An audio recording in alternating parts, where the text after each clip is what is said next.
Kepada yang terhormat semua masyarakat SMA Negeri 10 Semarang, khususnya kepada beliau Bapak Akhirul Fatoni Sarjana Ekonomi selaku Bapak kita, selaku sesepuh kita, dan kepada semua jajaran Waka, Dewan Guru, dan semua yang berada di lingkungan SMA Negeri 10 Semarang yang tidak bisa saya sebutkan satu demi satu. Alhamdulillah, pada hari ini kita mulai perdana di awal tahun pelajaran 2024-2025, hal yang sangat baik. Di halaman SMA Negeri 10 Semarang ini dalam rangka kegiatan pembiasaan literasi yang pada hari Selasa ini merupakan literasi religi. Kita bersama-sama untuk belajar mendalami ilmu dari agama kita masing-masing. Kebetulan yang dari halaman ini bagi yang beragama Islam, sedangkan yang beragama Kristen maupun Katolik maupun Buddha berada di tempat lain. Yang Kristen Katolik ada di ruang multimedia. Tentu ini merupakan program yang sangat bagus sekali anak-anakku semuanya. Ini merupakan pembiasaan. Biasanya anak-anakku kalau hari Selasa yang terkait dengan kajian itu hanya diikuti oleh Bapak Ibu guru di ruang guru. Nah, dulu pernah anak-anak sendiri ya di sini, kemudian sempat tidak aktif. Nah, tahun pelajaran ini kita jadikan satu. Kita berusaha bersama-sama.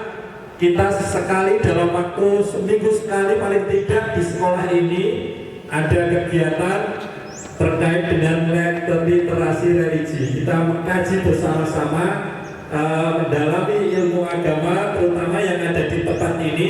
Kita mendalami ilmu agama Islam. Orang tua sekaligus mendoakan Bapak Ibu guru juga. Jangan lupa ya. Ya. Kemudian tadi yang terakhir, kebaikan untuk diri sendiri. Kalau kebaikan untuk dunia dan akhirat, doanya gimana?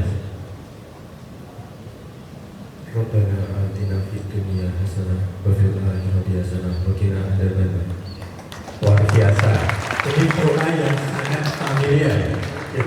Hadiahnya. Ini kenal orang Pak Kurim? Kenal dia? Oh ya, ini dari Pak Fakir ya. Hadiahnya luar biasa. Terima kasih. Silakan.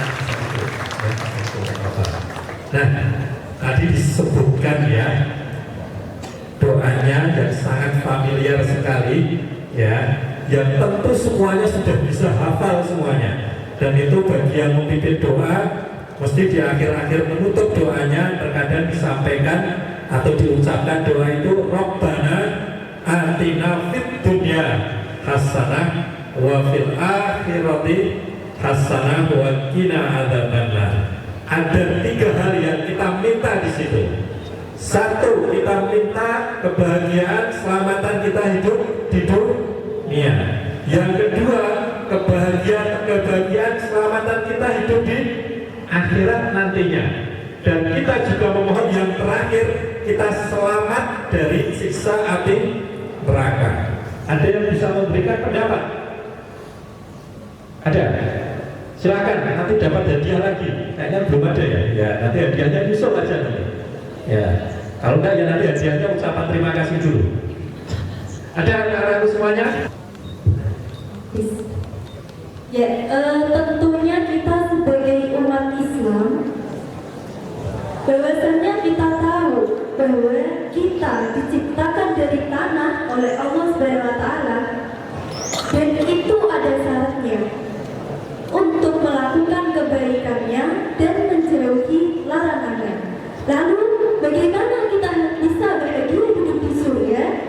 Bagaimana kita bisa hidup dengan bahagia di dunia? Tentunya kita tidak jauh dari perbuatan yang harus kita lakukan untuk bekal kita nanti di saat kita di akhirat. Yang pertama, kita harus melakukan yang namanya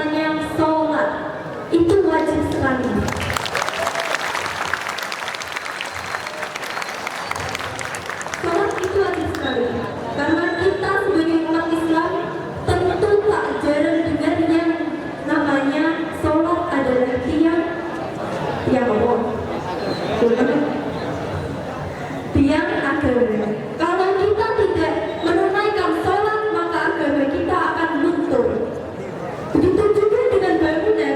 Kalau kita tidak memiliki bahan-bahan yang luar biasa kualitasnya, tentu bangunan ini akan luntur. Dan tiada. Siapa yang harus kita doakan? Orang tua. Kita yang mengharumkan nama orang tua di dunia, walaupun orang tua kita sudah di akhirat. Ya, begitu. Mbak Siti Fatimah dari kelas 10-6, luar biasa sekali ya. Ini kajiannya ya. Terima kasih ya. Nah ini loh, biar aktif kayak ini loh. Nah, anakku semuanya tadi saya sebutkan ya, biar bahagia, satu kuncinya sholat ya, kuncinya sholat. Nek pengen seneng orang memang terus pikirannya semprepet terus berdino sholat biar tenang ya, biar tenang. Dan tadi ada pesannya juga yang sangat luar biasa, selalu mendoakan orang tua ya. Kenapa? Salah satu hal yang pahala akan terus mengalir ketika orang tuamu nanti sudah tiada, itu adalah doa dari anak-anaknya yang soleh dan solehah ya. Besok kamu juga akan menjadi orang tua, maka ya berbaktilah dulu kepada orang tuamu. Besok kalau kamu sudah berkeluarga, kamu sudah punya anak, besok menjadi orang tua, kamu pasti juga akan didoakan oleh anak-anakmu juga. Pakai mobil cuci itu. Nah, nikmat fitriyah ini anak-anak semuanya, termasuk kepedulian kita, bagaimana kita mensyukuri nikmat fitriyah ini. Kita peduli dengan kondisi tubuh kita, peduli terhadap kesehatan kita, itu adalah bagaimana cara kita mensyukuri nikmat yang namanya nikmat fitriyah ini ya. Anak-anak semuanya,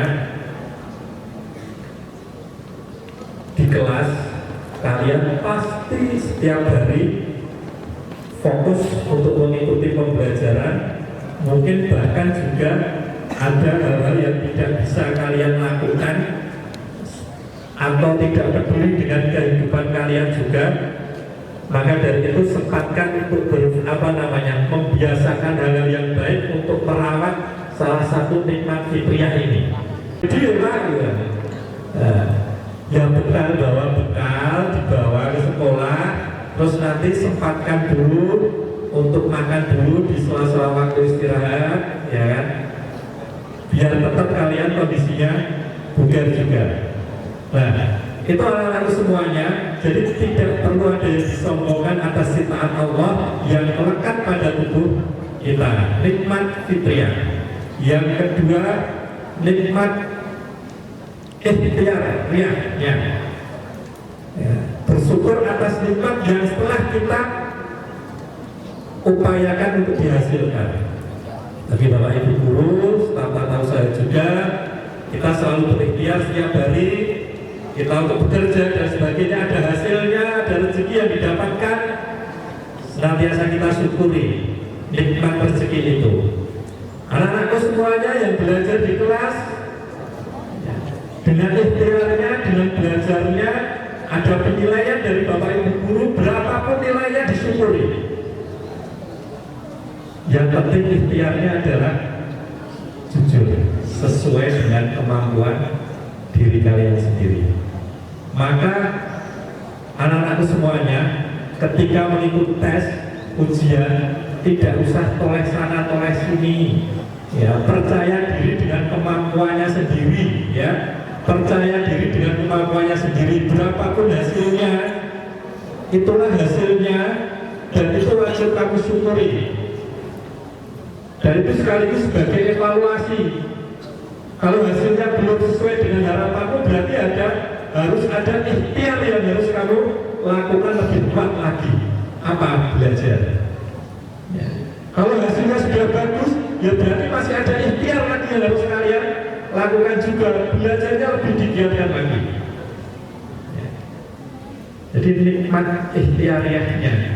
atas upaya, atas hasil yang kita capai. Termasuk anak-anak yang sering sekali selama ini mengikuti kegiatan lomba-lomba, sudah berusaha latihan dan sebagainya, ada usahanya, ada ikhtiarnya, mendapatkan hasil juara, disyukuri, insya Allah kedepannya akan ada hasil yang lebih baik lagi.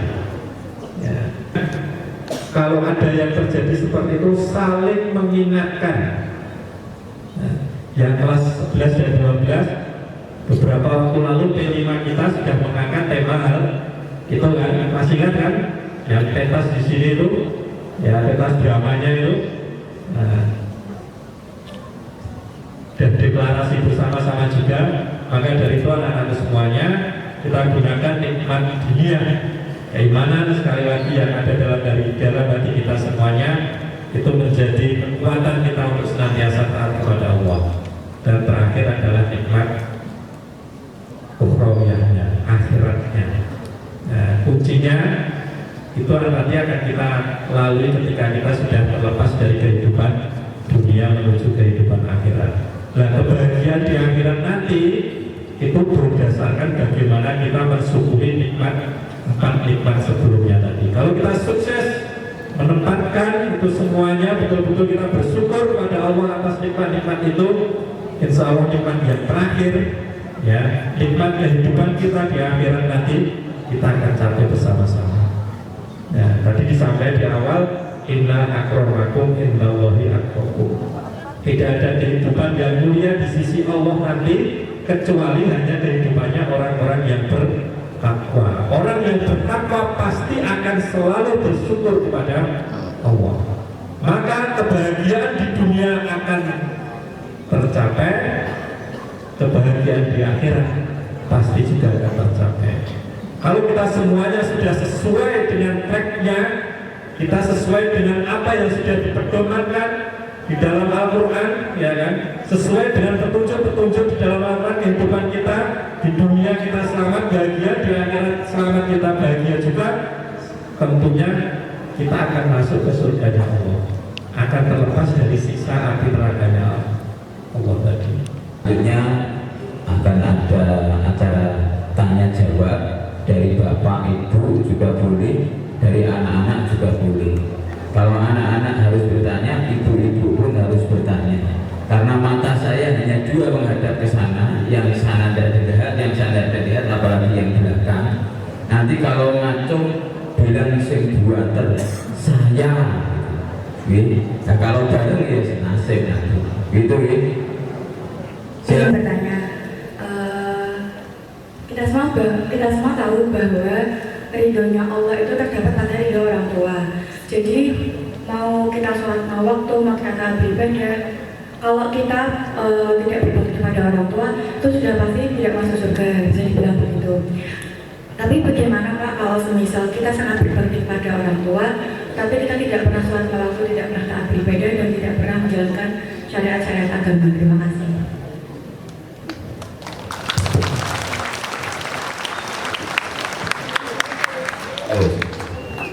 Di sini tidak apa-apa, kembali tidak apa-apa, terserah jenengan. Ini pertanyaannya sangat membingungkan. Bingung karena saya tidak punya kecerdasan yang mencukupi. Silakan Pak Akhirul Fatoni diberikan wawasan pencerahan kepada Mbak Nadine yang sangat cerdas sekali pertanyaannya. Bingung harus jawab orang, yopi itu jawab yopi, orang orang. Monggo Pak Akhir. Yang jelas saya bukan panitia hisab ini ya. Nanti hisabnya di akhirat nanti ya. Tadi pertanyaan sangat luar biasa sekali. Memang betul Mbak Nadine ya tadi. Ya Mbak Nadine, ridho orang tua itu sangat luar biasa sekali untuk kita semuanya. Ya, maka jangan sampai kita semuanya melewatkan bagaimana kita berbakti pada orang tua. Anak-anakku ketika berangkat ke sekolah, ya, biasakan untuk pamit dengan orang tuanya. Orang tuanya nggak di rumah Pak, ya di telepon. Ya. Saya pamit Pak Bu. ya, salim sama orang tuanya, pamit, kadang juga betul, tak pamiti ra gagas ya Pak, mau jawab yora gitu, atau cuma diem gitu, entah menjawab, entah tidak. Yakinlah anak-anakku semuanya, di dalam hati orang tuamu mengalir nafasnya, mengalir doa yang terbaik untuk kalian semuanya, untuk kesuksesan kalian semuanya. Seorang yang beragama Islam, kita sudah diberikan petunjuk yang jelas di dalam Al-Quran, bagaimana kita menjadi umat yang terbaik, ya, bagaimana kita menjadi umat yang nanti akan dijanjikan oleh Allah surganya Allah. Banyak sekali di situ kriteria-kriterianya. Salah satunya adalah ketakwaan, dan bagian dari ketakwaan itu adalah bagaimana kita betul-betul taat, mengabdi, kita beribadah kepada Allah. Itu kuncinya, ya, kuncinya di situ. Nah, salah satu hal yang nanti akan mendatangkan pahala kebaikan kita, Allah memberikan janji kepada kita semuanya akan surganya Allah betul-betul nanti akan diberikan pada kita manakala kita bertakwa kepada Allah. Dan salah satu ciri orang yang bertakwa adalah taat, beribadah kepada Allah, dan juga taat kepada orang tuanya.